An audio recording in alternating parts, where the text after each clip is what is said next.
there are a number of things that I need to just like make final decisions on, like what's my subtitle and stuff like that. And I did decide on a name of an imprint.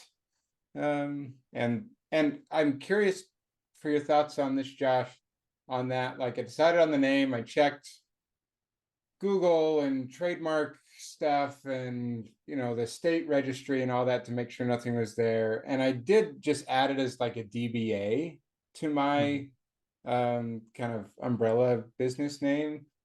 I don't necessarily need to establish my own business with that name or anything, right? Like I don't plan on taking money under that name. It's just more of just the imprint Right. name, just so that I can have that as consistent. Yeah, it's not like you're starting a publishing house, right? So Right. you're not starting a full-fledged business under that imprint. And let me explain this for everybody's benefit. So the imprint is just that little logo you see on the spine of a book. So to grab a random one here. So Darren, so this was published by HBR Press, Harvard's publishing arm.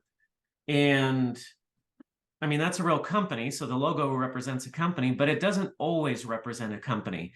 So if you're publishing a book, if you do paperback only, then you're going to publish through Amazon KDP.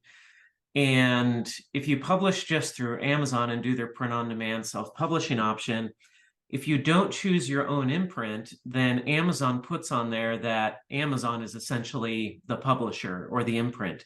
And it just looks, I mean, it's not a big deal. It just doesn't look as professional as having some other imprint name on there. And it's so easy to just come up with a name and slap it on there, so you might as well. And so for self-publishers, it's good for us to come up with some sort of imprint name for our books, just to make it look that little bit more professional than having Amazon be the publisher on it. And then you can use that imprint, whether it's on Barnes & Noble or Kobo or Amazon or anywhere else that it shows up. And especially if you're doing a hardcover like this rather than a paperback, Amazon doesn't do hardcover like this, not with a dust jacket. They'll do case laminate, which is where you can print directly on the cover, but there's no dust jacket. But if you're doing a business book or a real book that's not like young adult or kids fiction, then you want to have a dust jacket. That's the more professional option. And to do that, you have to go with a company called Ingram Spark. And with Ingram Spark, when you're setting up your account, they ask you, what's your imprint name?